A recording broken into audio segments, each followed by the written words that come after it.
මේක ඇත්තටම මේ මං කලින් වීඩියෝ එකේ කිව්වා ඇත්තටම මම කරන්ට් රේෂියෝ එක ගැන කතා කරනකොට කිව්වා බැංකුව වල මෙහෙම බලලා හරියන්නේ නැහැ කියලා. ඒකට කට්ටිය දාලා තිබ්බ කමෙන්ට් කොහොමද මේක බලන්නේ කොහොමද බැංකුවක රිස්ක් එක බලන්නේ කියලා.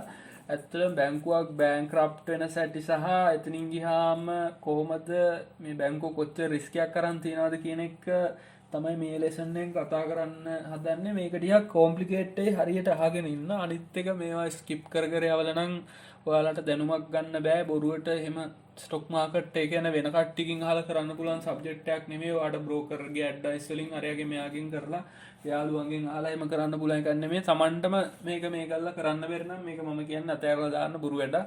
තේරුමක් නැහැ. ඔයාගේ ටයිම් එකයි මනි එකයි ධනයයි ඔක්කොම වේස්ට් වෙනවා. ඒ කියන්නේ මේක බහැලා තමන්ම ඇනලිස් කරන්න කේපබිලිටි එකක් තියෙනවා නම් විතරක් කරන්න. අනිත් එක මේ ගොඩක් දේවල් මම සෑහෙන පොත් අරේ මේ කියවල ඉවර වෙලා එහෙම ඔයාලට දැන් මේ විනාඩි 40කට මම මේ ගොනු කරාට සමහරට මට මේ දැනුම ගන්න ගිහින් ඇති සති ගාණක්. එතකොට ඒ සති ගාණක තියෙන දැනුම තමයි ඔයාලට මෙහෙම සමරයිස් කරලා දෙන්න. එතකොට ඒකට ඔයාලා වැලියු එකක් තියන්න. ඒක ස්කිප් කර කර බලලා ඔයාලට අපරාධේ. මොකද ඒ කියන්නේ ඔයාලට මේක හිතන්න එපා ඔයාලට මේකෙන් අල්ලගන්න පුළුවන් වෙයි කියලා. මොකද මීට වඩා සෑහෙන්න දැන් ඇඩ්වාන්ස්ලි ඒක සති ගානක් ස්ටඩි කරලා පොත් කීපයක් ස්ටඩි කරලා ගත්ත දැනුමකින් ඔයාලට උගන්වනකොට එතකොට අර හිතන්න එපා මේක ලේසියෙන් ඔයාලට ග්‍රහණය කරගන්න පුළුවන් කියලා. එතකොට මම ඔයාලට මේ වීඩියෝ එක ටිකක් දිග වෙයි. ටිකක් අමාරු එකක් කරන්න යන්නේ. දැන් ඔයාලා හිතාගෙන ඉන්නවා හරි ප්‍රයිස් එක net asset value එකට යටින් තියලා ගත්තාම හරි කියලා. ඒ වගේ මතවාද වල ඉන්නවා. මම මේ කියන්න හදන්නේ ඒක ඇත්තටම හරිම ක්‍රමයක් නෙමෙයි කියලා. කියන්නේ එහෙම විතරක් බලලා හරියන්නේ නැහැ. එහෙම බලලා ඉවරලා ඔයාලට ලොකු රිස්ක් එකක් ගන්න තියෙන සම්භාවිතය වැඩි. හරි අපි සිනාරියෝස් කීපයක් අරගෙන මේක පැහැදිලි කරන්න බලාපොරොත්තු වෙන්නේ. ඉතින් මේ වීඩියෝ එක ටිකක් වෙලා යයි යවන්න නැතුව බලන්න. ඔයාලා මම කියන්නේ ඔයාලා මේකේ අවයව බලනවා නම් ඔයාලා මෙහෙම කරන්න. ඒ කියන්නේ ඔයාලා පොතක් පෑනක් අරගෙන එවිල්ලා ඒ කියන්නේ ඔයාලා වීඩියෝ එක බලපු ටයිම් ඩියුරේෂන් එක බලාගන්න. ඒ කියන්නේ ඔයාලා කලින් පාර විනාඩි 11ක් බලුවා නම් ඔයාලට කම්මැලි නම් ඒ විනාඩි 11න් නතර කරලා ඒක පොතේ ලියන්න මේ විනාඩි 11න් නතර කළා කියලා ඊට පස්සේ ආයෙ ඇවිල්ලා බලන්න. නැත්තම් වේස්ට් ඔෆ් ටයිම් එකක්. හරි මම මෙතන ගන්නම් බැංක් A කියලා. සෝරි බැංක් A කියලා ගන්නම්. බැංක් A ඊට පස්සේ මම මේකේ ඇත්තටම සරල විදිහට ගන්නෙ බැංක් A එකේ අපි කියමු මේකේ තියෙනවා ඩෙබිට් සයිඩ් එක. ඩෙබිට් සයිඩ් එකක් තියෙනවා මේ බැංක් එකේ බැලන්ස් ෂීට් එක.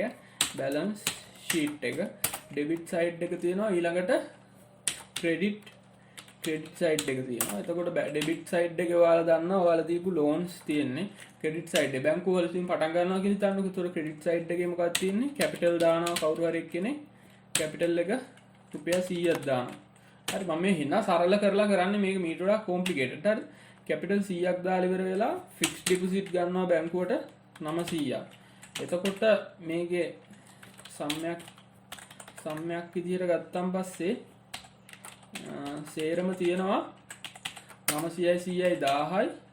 එතකොට මේක ලෝන් විදිහට දෙනවා කියලා හිතන්නකො. මෙතන තව කොලම් එකක් ඕනේ. හරි එතකොට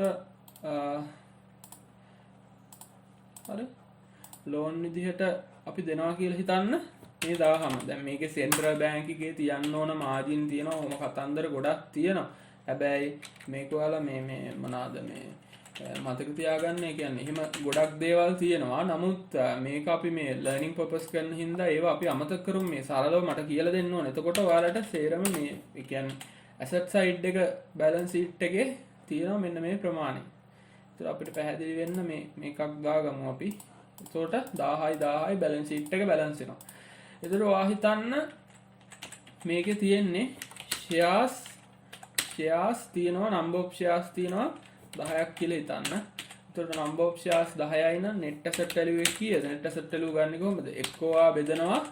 net asset value එක කියන්නේ capital එක බෙදීම number of shares ගන්නත් පුළුවන්. එහෙම නැත්නම් NAV එක ගන්න පුළුවන්. කොහොමද? asset minus liabilities. හරි ඒ කියන්නේ capital එකමනේ. asset minus liabilities. හරිද? බෙදීම number of shares තමයි NAV එක ගන්න. NAV එක number of shares. හරි. එතකොට NAV එක 10යි. මේක තමයි මේ කම්පැනි එකේ NAV එක. net asset value එක. පුතමා කියන්නේ පොත් අගය කියලා. කියන්නේ කම්පැනි එකේ තියෙන කැපිටල් එකේ තියෙන වැලියු එක කියන්නේ ඒ තුරු දේවල් ටික අඩු කරලා ගත්තාන් පස්සේ. මේක තමයි වටිනකම. හිතන්න කම්පැනි එක දැන් සාමාන්‍ය දැන් සම්පත් බැංකුව උනත් NAV වැඩි ට්‍රේඩ් ප්‍රයිස් එක අඩුයි. ඒතකොට අපි ලංකාවේ දැන්ට යන උදාහරණයක් විදිහට ගමු. අපි කියමු ප්‍රයිස් එක යන්නේ NAV එකට පල්ලෙහැ ප්‍රයිස් එක 4යි කියලා හිතන්නකො. NAV එක 10යි ප්‍රයිස් එක 4යි. එතකොට මම මුලින්ම කියලා දෙන්නම් මේ කොහොමද බැංකයක් බැංක්‍රප්ට් වෙන්නේ කියලා. එතකොට මේ ලෝන්ස් වල ඉෂුව කරනවානේ. මේ ලෝන්ස් ඉෂුව කරනකොට ඇත්තටම මොකක්ද වෙන්නේ? ලෝන්ස් ඉෂුව කරනකොට ඔයාලට තියාගන්න වෙනවා මොනවාද? කොලැටරල්. හරිද? ඒ කියන්නේ ඇපයක්. කොලැටරල් තියාගන්න. ඒ කියන්නේ ඇපයක් තියාගන්න. ඇපේ මොකද්ද? ඇපේ සමහරට ලෝන් දෙනකොට අපි ලෑන්ඩ් එකක් තියාගන්නවා කියලා හිතන්නකො. ඒතකොට ලෑන්ඩ් එකේ වටිනාකම ඔයා හිතන්න රුපියල් 1200ක වටින ලෑන්ඩ් එකක් තියාගෙන තමයි මේ ලෝන් එක දීලා තියෙන්නේ. ඒතකොට මේක තමයි බැංකුව. ඒතකොට ලෑන්ඩ් එක 1200ක් වටින ලෑන්ඩ් එකක් මේක කරලා තිනවා. ඊට පස්සේ රටේ එනවා. දැන් අපි තව එකක් ගමු. මේකේ ඇත්තටම මේ බාසල් රික්වයර්මන්ට් අනුව කියලා තියෙනවා. මට මතක හැටියට බාසල් 1 2 3 එකේ තියෙනවා කැපිටල් බෙදීම ඇසට් වැලියු එක තියෙන්න ඕනේ 10 හරි 11 හරි ඒකේ වැලියු එකක් තියෙනවා. අපි ඒක ඊළඟ වීඩියෝ එකකින් කතා කරමු. ප්‍රැක්ටිකල් ඇප්ලිකේෂන් මුලින්ම ඔයාලට තියරි වලට දාලා ඉන්නේ. මේක දැනගන්න ඕකත් ඔයාලා මේක දැනගත්තොත් එහෙම අර දැන් මෙතන ඉන්න ගොඩක් කට්ටිය ඉල්ලන්නේම මොකද්ද? ඉල්ලන්නේ මාළුවා. බිලිපිත්ත නෙමෙයි. මම හදන්නේ බිලිපිත්ත දෙන්න. ඕගොල්ලෝ ඉල්ලනවා මාළුවා. ඕගොල්ලෝ අහනවා මොකද්ද හොඳ ෂෙයාර් එක. එහෙම වැඩක් නැහැනේ. මම ඇවිල්ලා ඇත්තටම මේ මට ඕන ඔයාලට හරි තියරි වලින් ඔයාලා සම්නද්ධ කරන්න. කියන කොහොමද මේක කරන්නේ කියන එක. එතකොට මේක ඇත්තටම ඒක දැනගත්තොත් ඔයාලට බිලිපිත්ත තියෙනවා. ඔයාලට ඕන වෙලාවක මාළුවා වල්ලා ගන්න එක ප්‍රශ්නයක් නෙමෙයි. ඔයාලට බිලිපිත්ත දුන්නම් පස්සේ මම ඒකයි බිලිපිත්ත දෙන්නේ. මම කැමතිත් බිලිපිත්ත ගන්න කට්ටියට මාළු ඉල්ලන කට්ටියට වැඩි කැමති නෑ මං. හරිද? කමන්නේ අහන්න ප්‍රශ්නයක් නෑ.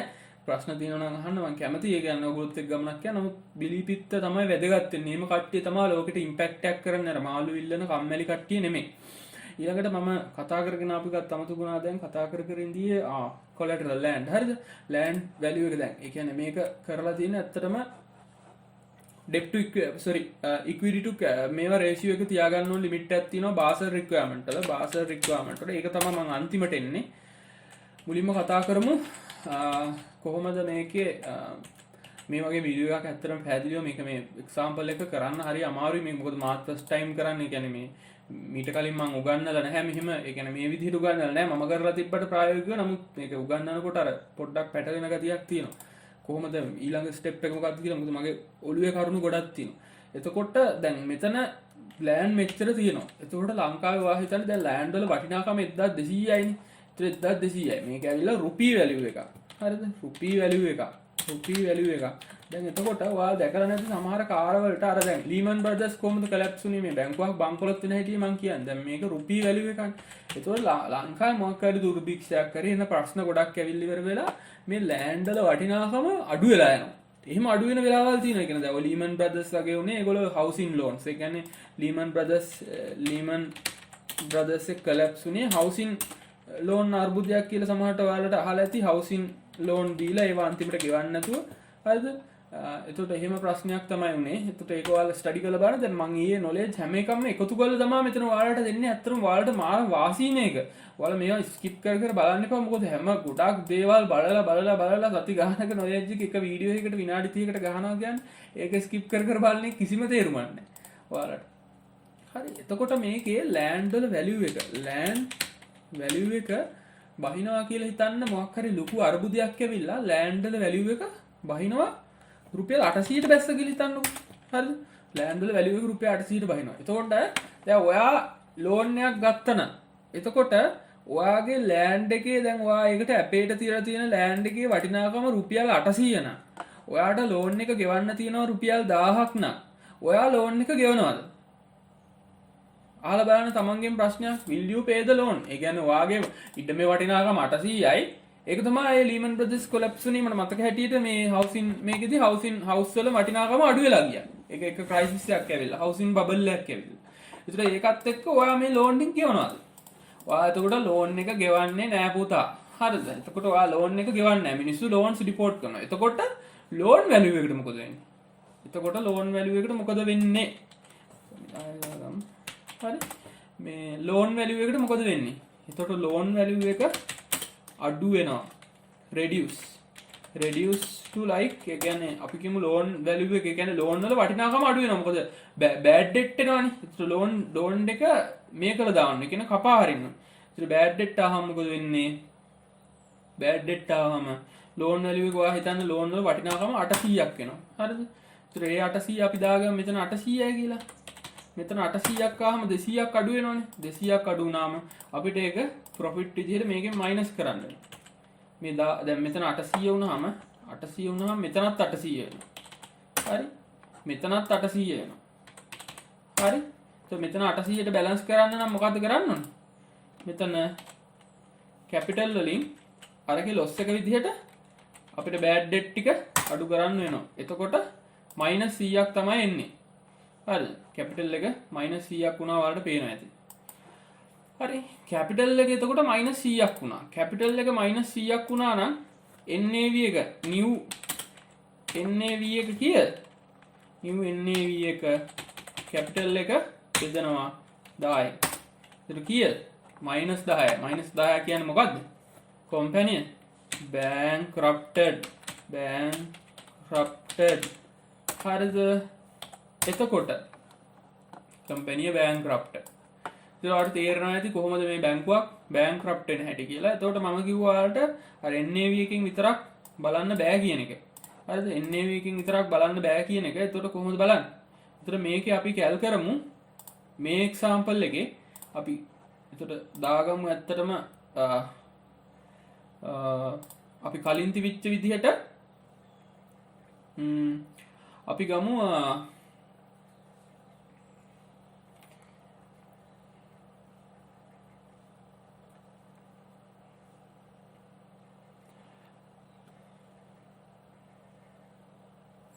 කලින් තියච්චදී වෙනස් වුණා නේ ඒකයි මම කල්පනා කරන්නේ කොහොමද ආයෙ අනිත් පැත්තට ගින් කරන්න කියලා. දැන් එතකොට අපි ගමු දැන් මට ඔයාලට කියලා දෙන්න ඕනේ NAV එක විතරක් බලලා වැඩක් නැහැ කියලා. ඒතර මම ඔයාලට කියන්න හදන්නේ කලින් තිබිච්ච විදිහට අපිට කලින්ම ඒ කියන්නේ වීඩියෝ එකේ මුලින්ම ඔයාලට මතක හිටි මේකේ තිබ්බේ කැපිටල් එක 100යි. එතකොට ඇසට් තිබ්බ 1000ක්. එතකොට මේකේ තිබ්බේ මොන රේෂියෝකද මේ ඉක්විටි බෙදීම ඩෙට් ඉක්විටි ඒ කියන්නේ මේ බාසල් රේෂියෝ එක හරිද බාසල් එකේ බලන රේෂියෝ එක මේ බාසල් ඒවා දාලා දෙන්න නිකන් නෙමෙයි කියලා මම ඔයාලට කියන්නේ ඉක්විටි බෙදීම ඇසට්ස් හරිද ඉක්විටි බෙදීම ඇසට් එකේ අර කලින් එක්සැම්පල් එකේ තිබ්බේ ඉක්විටි ඇවිල්ලා තිබ්බා 100ක් ටෝටල් ඇසට් තිබ්බා 1000ක් එතකොට ඉක්විටි බෙදීම ඇසට් කලින් තිබ්බේ මෙන්න මේ ප්‍රමාණය මේක ඔයාලා මතක තියාගන්න හරි එතකොට මේ ඉක්විටි බෙදීම ඇසට් කියන රේෂියෝ එක මේ ප්‍රමාණය තියෙනකොට ඒ කියන්නේ මේ 10%ක් කියන්නේ 10% තියෙනකොට එතකොට මේක තමයි රිස්ක් එක හරිද ඊළඟට අපි යනවා බැංක් B කියන එක zoom කරගමු ටිකක් මේක ඇත්තටම quality අඩු කරලා බලන කට්ටියටත් බලන්න පුළුවන් ඉන්න මම ඕගොල්ලන්ගේ data ගැනත් හිතනවා කියන්නේ 240වත් දාලා බලා ගන්න දෙන්න ඉපේ නැත්තම් ඊට වැඩියෙන් දාලා බලුවොත් එimhe data කැපෙනවනේ ඕගොල්ලන්ගේ පවුනිය ඕගොල්ලෝ. ඒතර ඇත්තටම මේක මේ බැංක් B කියන එකට ඊළඟට අපි යන් debit හරිද credit වලට. එතකොට බැංක් B එකේ මම වැඩේ වෙනස් කරනවා. බැංක් B එකේ කැපිටල් එක අර කලින් තිබ්බේ 100යිනේ මම මේ පාර දෙන්නේ 50යි. එතකොට අපි FD ගන්නවා 950. ඊට පස්සේ ලෝන් දෙනවා 1000ක්ම. එතකොට සම් එකක් විදිහට මේක එනවා. මේකත් 1000ම දාගමුකෝ අපි. ඊට පස්සේ ඔයා ගන්න එතකොට මෙහෙම එනවා. එතකොට මේකේ මම ගන්නේ ෂෙයාර්ස් තියෙන්නේ මම කියන්නේ 5යි මේ කම්පැනි එකේ. මම කියන්නේ net asset එකෙන් විතරක් ඔයාලා ගත්තා නම් ඔයාලට කෙරවෙන හැටි මම කියන්නේ. ෂෙයාර්ස් 5යි තියෙන්නේ. ඒතර NAV එක කීයද? කලින් එක්සැම්පල් එක වගේම NAV 10යි කියලා හිතන්න. price එක 4යි කියලා හිතන්න. එතකොට කලින් එක වගේමයි. එතකොට NAV 10යි price එක 4යි. එතකොට මේක කලින් එක්සැම්පල් එක වගේමද? මේ කලින්ම මම මුලින්ම අර පෙන්නපු එක්සාම්පල් එකේ NAV මුලින්ම ඒ කියන්නේ වෙනස් වෙන්න කලින් ආර්ථික ක්‍රෑෂ් එකක් එන හැටි මම පෙන්නන්නේ. එතකොට ඒ වෙන්න කලින් ඒක තිබ්බෙත් NAV 10යි ප්‍රයිස් 4. එතකොට එහෙමනම් සමාන වෙන්නේ නෑ පුතා, සමාන නෑ. සමාන වෙන්නේ නැත්තේ ඇයි? මේකේ මොකක්ද වෙනස්? කලින් එකේ තිබ්බේ සෙනාරියෝ 1 එකේ තිබ්බේ ඉක්විටි බෙදීම ඩෙට් රේෂියෝ එක 10%යි. හරිද? කලින් ගියේ තිබ්බේ. ඒතර මේකේ කීයද? සෙනාරියෝ 2. ඒ කියන්නේ මේ සෙනාරියෝ එක. මේ ඩිස් කියලා දාගම නැත්තම් පැටලෙනව කරන්න. තේරුම් නැත්තම් 10 පාරක් හරි බලලා තේරුම් ගන්න. ඒ දන්නේ නැතුණම් මේව කරන්න යන්න එපා. හරිද? ඊට පස්සේ මේකේ කොහමද? මේකේ ඉක්විටි බෙදීම ඩෙට් කීයද? මේකේ ඉක්විටි බෙදීම ඩෙට් නෙමෙයි ඉක්විටි බෙදීම ඇසට් මගේ මටත් වරදිනවා. හරි. ඊළඟට ඉක්විටි බෙදීම ඇසට් ටික එනවා. මේකේ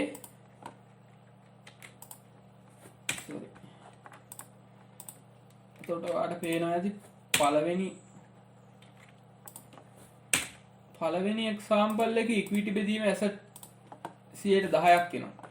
දෙවෙනි එක්සාම්පල් එකේ ඉක්විටි බෙදීම ඇසට් 5%. එතකොට ඔයාලා net asset value විතරක් බැලුවනම් ඔයාලට මේක තේරෙන්නේ නැහැ. එතකොට ඔයාලා දෙගුණයක් රිස්ක් එකක් ගන්නවා කියන එක මම මේ කියන්නේ. එතකොට ඔයා හිතන්න. එතකොට මේ කම්පැනිට දැන් ඔයාලට මේක බලාගෙන යනකොට තේරෙන්නේ නැති මේකට ඒව අර වගේ ෂොක් එකක් ආවොත් මොකද වෙන්නේ? එතකොට අර තරම්වත් දරා ගන්න බෑ.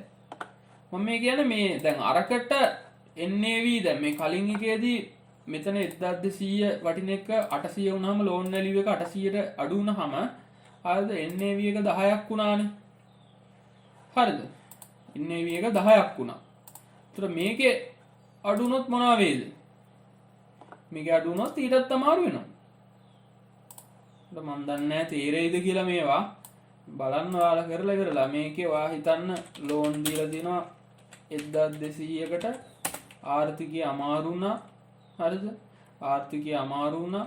ඒතර ආර්ථිකය අමාරු වෙලා හරිද?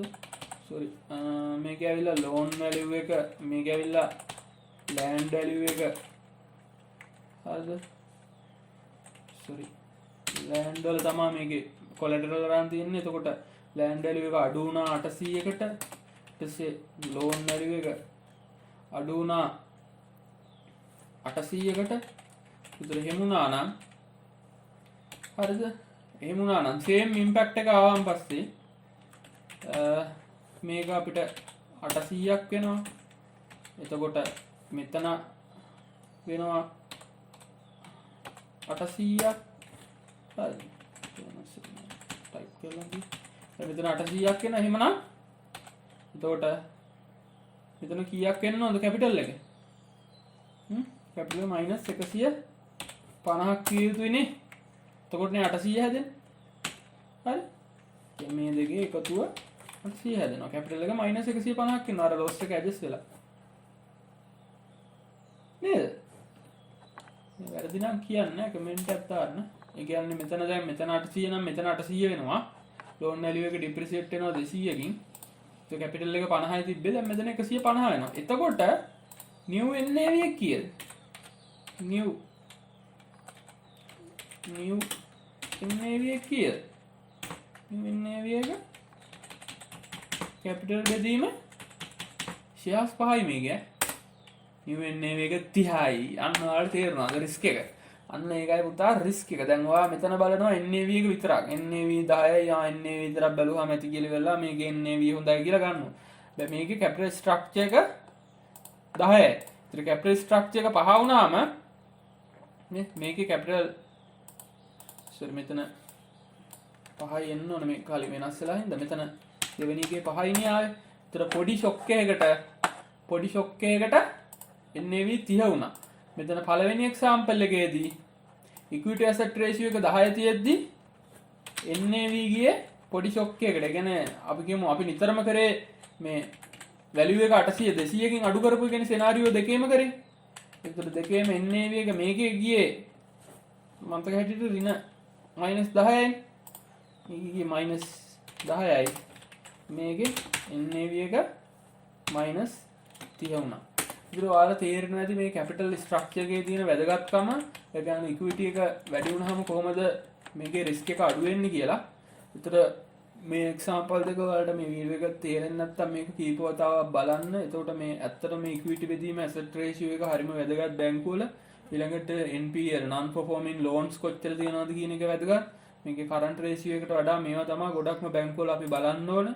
එතකොට ලංකාවේ බාසල් රික්වයර්මන්ට් කියන්නේ මේ රේෂියෝ එක තියාගන්න ඕන සීමාවන් මේ බාසල් රික්වයර්මන්ට් එක වල කියලා තියෙනවා. දැන් මේක සමහරට මේක ඇත්තටම බැංකුවල එකලට මේක ඒ කියන්නේ කැපිටල් එක අඩු කරගන්න තරමට ප්‍රොෆිට් වැඩි. එතකොට මේක ඇත්තටම දැන් උදාහරණයක් විදිහට ධම්මික පෙරේරා කියලා. එතකොට ඒගොල්ලෝ බලන්නේ කැපිටල් එක අඩුවෙන් දාලා කොහොමද ලොකු ප්‍රොෆිට් එකක් FD ගොඩාක් අරගෙන මේක ඇත්තටම මුන්ට පුළුවන් නම් මේක රුපියලක් තියෙද්දි මෙතන 1000 තියෙනට ඒත් කරන ලෙවල් එකක ඉන්නේ. මොකද එතකොට ලොකු ප්‍රොෆිට් එකක් ගන්න පුළුවන්. අනුන්ගේ සල්ලි වලින් ප්‍රොෆිට් ගන්නනේ මේ බැංකු හදන්නේ. අනුන්ගේ සල්ලි වලින් ප්‍රොෆිට් ගන්න මේක අඩු කරගෙන යන්න තමයි කැමති. මේ මෙතන තියෙන කැපිටල් amount එක. එතකොට එහෙමනම් එතකොට ඒකට තමයි මේ බාසල් රික්වයර්මන්ට් දාලා ඉවරලා රෙගියුලේට් කරලා තියෙන්නේ. එතකොට ඇත්තටම ඔයාලට තේරෙන්නේ නැති මේ NAV එක දැන් NAV එක කලින් තිබ්බේ 10යි ප්‍රයිස් තිබ්බේ 4යි. මේ බැංක් A කියන එකෙත් තිබ්බේ එහෙමයි. බැංක් B කියන එකෙත් එහෙමයි තිබ්බේ. නමුත් ඔයාලට තේරෙන්නේ නැති මේ කැපිටල් ස්ට්‍රක්චර් එක අනුව B කියන කම්පැනි එක ඉන්වෙස්ට් කරපු කට්ටිය පට්ට රිස්ක් එකක් ගන්නවා. අපි A කියන කම්පැනියට සාපේක්ෂව ගත්තාන් පස්සේ. එතකොට ඔයාලට මේක වැදගත් වෙයි සෑහෙන්න. ඔයාලට මේක සමහරට තේරුනේ ග්‍රීක් වගේ ඇති. හැබැයි අනිවාර්යෙන් මේක කීප වතාවක් බලන්න accounting දැනුම එහෙම ලොකුවටම අවශ්‍ය නැහැ. මේක තේරෙනවා. හරිද? මේ පොඩ්ඩක් ඔය සාමාන්‍ය පෙළ මට්ටමේ පොඩ්ඩක් ඩබල් එන්ටිටි ගන්න දැනගත්තට කමක් නැහැ. මහා ලොකු මේ accounting දැනුමක් ඕනේ නැහැ. මේ බේසික් දේවල්. නමුත් මේකේ මොකද්ද තියරි එක කියන එක හරියට ඔලුවට දාගන්න වැදගත් වෙනවා. අපි කතා කරමු මේක ඉක්විටි බෙදීම ඇසෙට් රේෂියෝ ටිකක් අරගෙන දැන් මට මේක කරලා මහන්සිත් එක්ක අපි ඊළඟ වීඩියෝ එකෙන් කතා කරමු ප්‍රැක්ටිකලි බැංකුවල කොහොමද ඉක්විටි බෙදීම ඇසෙට් තියෙන රේෂියෝ එක ලංකාවේ බැංකුවල තියෙන්නේ කොහොමද කියලා ප්‍රැක්ටිකල් වීඩියෝ එකක් මම ඊළඟකින් අරන් එන්න. එතකන් එහෙමනම් තෑන්ක්ස් අපි මේ වීඩියෝ එක මෙතනින් ආවරයක් කරමු. ඔයාලා දෙයක් මේකෙන් ඉගෙන ගත්තා නම් මේක යාළුවන්ටත් කියන්න මේ channel එක ගැන මෙහෙම එකක් තියෙනවා. මේකේ මෙහෙම stock market ඉගෙන ගන්න කට්ටියට මේක කියලා දෙනවා කොහොමද මේකේ advanced tactics කොහොමද company analyze කරන්නේ කොහොමද investing කියන්නේ ඇවිල්ලා global skill එකක්.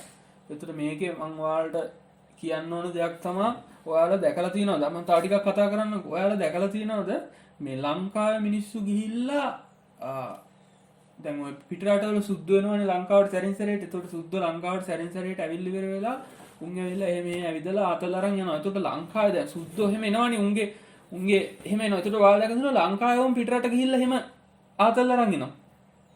එහෙම ඔයාලා දැකලා නැතුව ඇති. ඇයි එහෙම වෙන්නේ? මම මේක ඇත්තට මේක ගැන වෙනම වීඩියෝ එකක් කරනවා හරියට. ඇයි එහෙම වෙන්නේ? මොකද USA වල කට්ටිය 73ක් කොටස් වල වල ඉන්වෙස්ට් කරලා තියෙන්නේ. ඒකට ඒගොල්ලෝ ෆයිනෑන්ෂියලි ෆ්‍රී. ඒගොල්ලන්ට ඕන රටක ගිහිල්ලා වලට ඒගොල්ලන්ගේ බැංකු account වලට සල්ලි එනවා. ලංකාවේ මිනිස්සු එහෙම නැහැ. උන් මොකද කරන්නේ? උන් ඉන්වෙස්ට් කරලා අපේ රටවලට දෙනවා කුණු ගොඩවල් ටික. දැන් ඔයා හිතන්න දැන් උදාහරණයක් විදිහට ගාමන්ට් වල ඇඳුම් මහණෙක් කියලා කොච්චර රුටීන් ජොබ් එකක්ද කියන්නේ.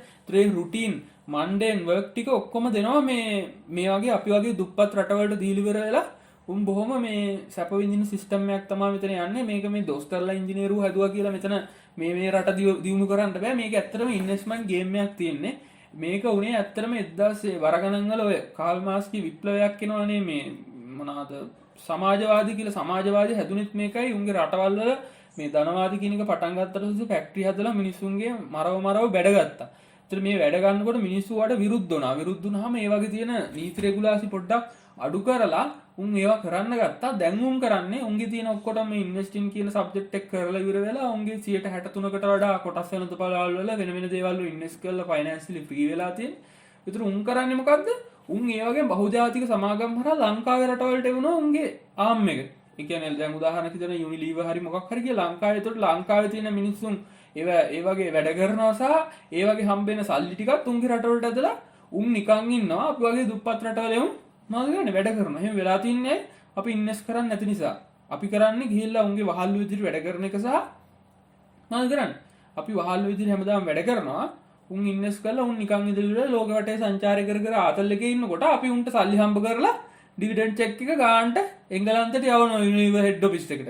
අපේ මිනිස්සු මහල්ලු වගේ ඇවිල්ලා මේ උන්ගේ ගාමන්ට් වල ඇඳුම් අහනවා. ඒතර උන්ගේ බලන්න ගාමන්ට් දුනා උන්ගේ තියෙන ට්‍රේඩින් නාම්ස් ඔහම ඒ කියන්නේ හොඳ කෑල්ල අර හරකාගේ ඉස්සරහා පැත්ත උන් තියාගෙන පස්ස පැත්ත උන් තියාගෙන ඉස්සරහා පැත්ත තමයි අපිට තියෙන්නේ. ඇඳුම් අහන ඒක උන් ටික ලංකාවේ ඉන්නේ. ලංකාවේ දෙන්නේ ඇත්තටම කට් ඇන් මේක් ෆී එකක් විතරයි. උන් තමයි ඇඳුම විකුණන්නේ කියලා. කවදාද ඔයාලා දැකලා තියෙනවද ලංකාවේ බ්‍රෑන්ඩ් X එකකින් MS එකකින් ගිහිල්ලා ඇමරිකාවේ ෂොප් එකක් ඕපන් කරලා බ්‍රෑන්ඩ් එකක් ප්‍රොමෝට් කරලා එහෙම කරනවා. උන් දෙන්නේ නැහැ කවදාවත්.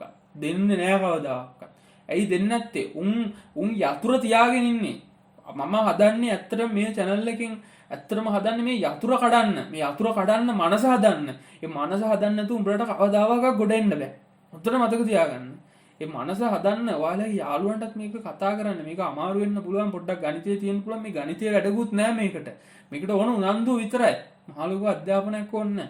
ඒ ටික ඔළුවට දාගන්න මේක ගැන වෙනම වීඩියෝ එකක් කරන්න බලාපොරොත්තු වෙනවා. නම් මේක මෙතනින් ඉවර කරන්න. තෑග්ස් ඒ කරුණු ටික ඔළුවට ගන්න. අපේ දිරිමත් කරන්න වීඩියෝ එකට ලයික් එකක් දාන්න අමතක කරන්න එපා. කොටස් වෙළඳපොළ ගැන තවත් මෙවැනි වැදගත් කරුණු දැනගන්න අපේ channel එක subscribe කරන්න, bell icon එකත් click කරන්න.